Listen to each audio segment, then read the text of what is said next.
why we find ourselves in this situation, it lands 100% at the feet of Justin Trudeau, which is why I'm counting down the days to when he's gone. Well, we've got some flip-flopping going on here. Welcome back to Moose and Loose. My name's David. Today's top story here, Stephen Guilbeault now flip-flopping on the carbon tax. He can't make this stuff up. It's too funny. So now he is saying, maybe we'll backpedal on that carbon tax and maybe we'll put something else in place. We got a bunch of other stuff going on here in Canada. Let's jump into this. First up, I noticed here on my feed, we've got Sean Fraser here, as you can see, endorsing Mark Carney. We're not going to listen to him. We've got a whole bunch of Liberals. They're all just stacked up here today. So they coordinated this. We've got Ryan Turnbull here, also endorsing Mark Carney, Patty Hadju, Mark Carney. This is my live feed. I didn't queue it up like this. Look, another one here. Gary Andis Grangi, whatever this guy's name is. Mark Carney has the vision, blah, blah, blah. We've got Catherine McKenna, Mark Carney. They're all supporting Mark Carney. Next up, we got this bombshell story here, and we got a video clip. So Stephen Guilbeault ready to replace the carbon tax for individuals with something else. So he's had to flip-flop on this position because as you just saw everyone endorsing Mark Carney, they probably told Guilbeault, you got to get on board. You got to be supporting us here. No more of this pushing the carbon tax. It's killing us in the polls. And here's Guilbeault himself saying it. Is there anything that's as effective or more effective than a consumer price on carbon?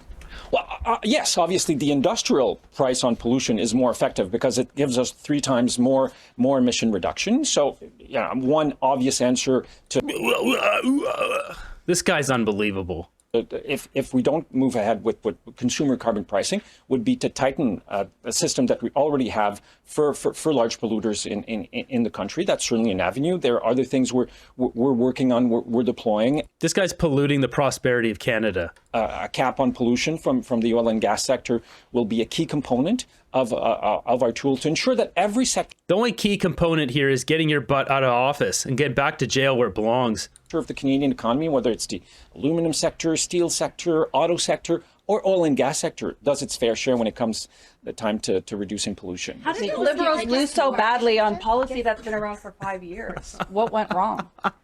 Pierre went wrong, and he lied and manipulated Canadians on Pierre Poilievre, it's all his fault. He lied and manipulated Canadians. This guy thinks we're stupid. Get out of here. On this issue, because for a number of years, a large amount of Canadians were in favor of the consumer pricing, and that's such bullcrap, and you know it. He's the biggest liar out here. Him and Karina Gould and Justin Trudeau, like they are the creme de la creme of liars, liberal liars. Through a campaign that has largely lied and misled Canadians, he's made it a very unpopular policy.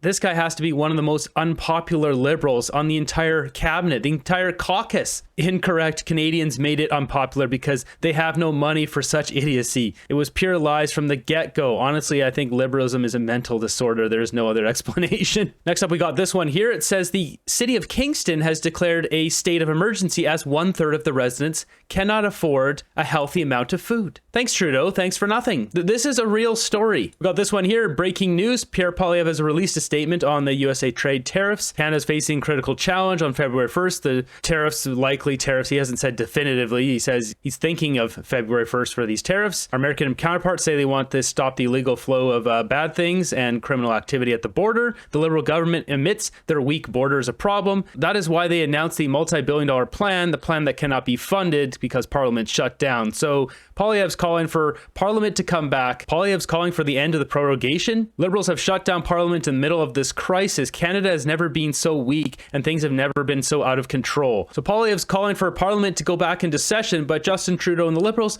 they're too busy having their Liberal leadership race because they don't care about Canadians. They only care about themselves. He is dreaming. Trudeau's burning this country to the ground. Wake up. Emergency Act will be invoked when Parliament resumes. Sellout saying will also prop up the next Liberal leader. Canada is totally effed. I think this is a bit extreme. I don't think Jagmeet, he said twice yesterday, I didn't show it because it's just more Jagmeet puffing out his chest. Jagmeet actually did 2 interviews yesterday. They're both really boring. And he said in both of them that he'll be voting to take down the government at the next chance. The reason for this is his own caucus has revolted against him. That's why he switched his words going back a couple weeks ago. If Jagmeet tries to make a deal with Carney, the other NDP won't support him. So the Liberals are done. And the Emergencies Act, Trudeau's not going to invoke that. Well, he's going to buy himself a week. Like, it doesn't make any sense. He'd be breaking the law. He'd get sued. It really is, as Danielle Smith said, it's just counting down the days to get rid of Trudeau now. We got this one here. Michael Barrett says, shocking, over 300 new conflicts of interest revealed in Liberal government. One senior official who doubled as a consultant says it's fairly common to get contracts on the side. So this is coming from Blacklock's reporter. Just more Liberal corruption. There's so much garbage in there. Just think of all the stuff we don't know yet. There must be this massive laundry list of stuff that is just off the charts. Got this one posted by the Pleb. It says 77% of Canadians want an immediate election. So this is coming from the Ipsos poll. I think this is good polling. It's probably accurate. 77% are like, yeah, it's time to go. Time to get the Liberals out of power. Next up, we got Danielle Smith here dropping truth bombs on Justin Trudeau. She is ripping this guy 6 ways from Sunday,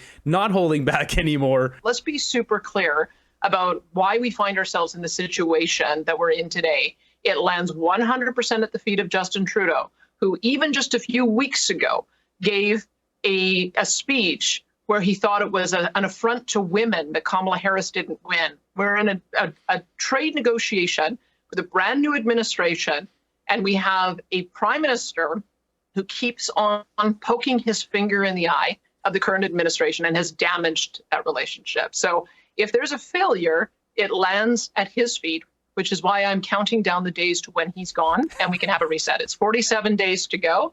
And I hope he doesn't continue torching the relationship in the meantime. The fact that she actually mentioned the days, she's literally counting the days until Trudeau's gone. All I can do is try to repair and build relationships that should have been repaired and built over the last 4 years. That is what we do by having our office in Washington. We have good relationships with people on both sides of the aisle because that is what diplomacy is. You have to be able to work with both Democrats and Republicans, and you have to refrain from expressing a preference for who you would like in the White House. And so if there's a failure of leadership and if there's a damage to the relationship, it's 100% at the feet of Justin Trudeau. Dishing it straight there, straight from Danielle Smith. For the most part, Canada has been neglected by this government for the whole 9 years. We've also got this clip here of Pierre. So he's in Surrey. A lot of the issues have to do with India or the Indian population, but then he starts talking about the traitors and Trudeau releasing the names. I'm glad he's bringing this up because we really need to know who's on that list. But in Canada, if you work hard, you get stuff. You get a house, you get good food, you get a safe neighborhood. That was the Canadian promise. But after 9 years of the NDP Liberal government, that promise is broken. Both carbon tax Chrystia Freeland and carbon tax Carney have been running our economy into the ground for the last 5 years. They have been Justin Trudeau's economic lieutenants. Carbon tax Carney is the official economic advisor to Justin Trudeau. Chrystia Freeland is his, until recently, finance minister. What have they done? He signed on with Modi to an open skies agreement that doesn't include a flight to Amritsar. What a total act of disrespect. How could you possibly say you're going to sign on to an open skies agreement with India that doesn't include a flight to Amritsar when we have the biggest expatriate Punjabi community in the world? Singapore has a direct flight to Amritsar. So does Malaysia, UK, Uzbekistan has one, not even Canada. Who else? Italy, UAE, they all have direct flights to Amritsar. Trudeau did not even get us a flight to Amritsar, even though our Punjabi population is way bigger than any of those other places. Poilievre's knowledge base is on another level. It's like he's just digging down in there and just keep pulling the names out, recalling his memory on the fly. We didn't have these problems before this NDP Liberal government. We didn't have foreign countries like China or India or Russia flagrantly interfering or assassinating Canadians on our soil before this Liberal government. Sikhs are being assassinated on Canadian soil. He can say he's speaking out against this. It's very easy to speak. But why is this happening? Why are murders of Sikhs happening on Canadian soil after 9 years of Trudeau and the NDP Liberals? Why won't Trudeau release the names? Why won't he release the names? If there are people who have betrayed Canada and knowingly worked to the advantage of a foreign government in any political party, I issue the challenge. Release the names. Make the names public. I'm not afraid. Release the names. I've told them, even if you claim there are conservatives on the list, release the names. Release the names. We want to see it. And we've got this clip that's come up of Pierre Poilievre back when it says here he ran for a first government seat at age 24. As Glenda says here, exactly like Pierre Poilievre, today, 21 years later, this is how you know he's the real deal. If you read his book too, he is very much the same guy. He's running on the same values, the same ideas. Poilievre is counting on votes from those disenchanted with the Liberals. Accountability. Accountability is the number one issue. Poilievre is the youngest candidate in Eastern Ontario. Despite his inexperience, he says he can unseat a cabinet minister. The people in this community think it's time for a change. You know, you have a lot of young families who are paying far too much in taxes, and they're simply tired of seeing all of that money being wasted. Poilievre is counting on... That Poilievre. They didn't exactly get his name right, but the man hasn't changed. He's only gotten better. Love this clip. He hasn't changed. Same message. Cutting taxes. He's a good man that tried to make changes. I cannot wait until he's PM. Next up, we got this. This is the state of Canada's healthcare. This is unreal. If you're in need of an ambulance, this is the sound you want to hear. But paramedics say it could be a long wait because of current staffing levels in BC. You know, every day when I show up to work, it's, okay, how many down are we down today? It's not if we're down, it's how many. The union representing paramedics in BC is sounding the alarm about ambulances sitting unused every day when people calling 911 for help end up waiting hours sometimes for it to arrive. Places like Port Hardy, Campbell River, and Courtney, we got an email from there that all these ambulances are sitting empty. And when we get emails that ambulances are sitting empty, a day or so later, we start to get emails about patients that sat on a floor for 6 hours. The union says due to suboptimal staffing levels, it's common to see over 20% of ambulances unstaffed across the province. It says BC Emergency Health Services banned overtime on January 1st, meaning no overtime is scheduled to cover shifts. This is not working. This is essentially a cut to frontline services. So we just started seeing on Friday that, you know, there's like another 20% decrease in ambulances on a Friday day shift. So we thought, okay, well, Friday night and the weekend is going to be apocalyptic. The union says it's all because BC EHS is dealing with a significant budget deficit. At the same time, it is trying to fill about 400 full-time positions. We're barely even keeping up with the amount of people that are retiring every year, let alone adding to the workforce. BC EHS tells Czech News we use a variety of means to fill shifts, including movement of resources and/or using overtime. We can confirm that overtime is one of the strategies that has been used throughout this week. It adds BC EHS is a provincial service with no municipal boundaries, and when we have ambulances out of service, we can dispatch ambulances from surrounding areas. That is classic robbing Peter to pay Paul. You know, that's all it is. He says if you have a critical emergency, by all means, call 911, but if it's not critical, be prepared to wait a long time.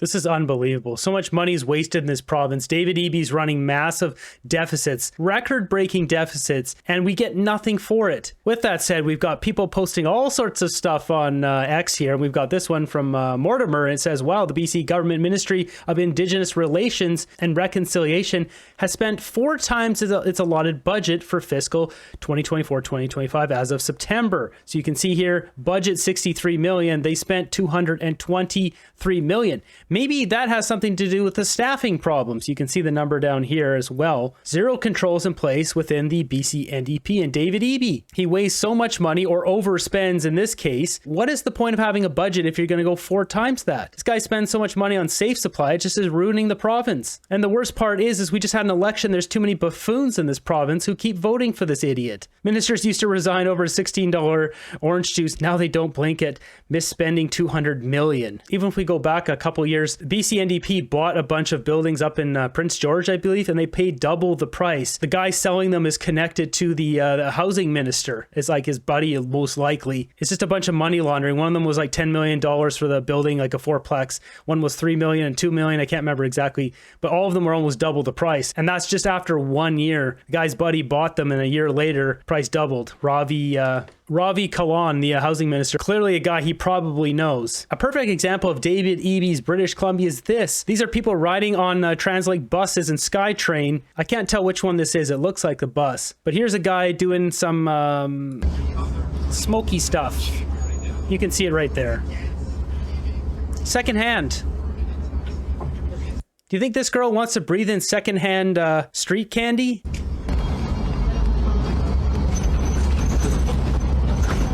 This is insane. This guy should be in jail for this. Are you kidding me?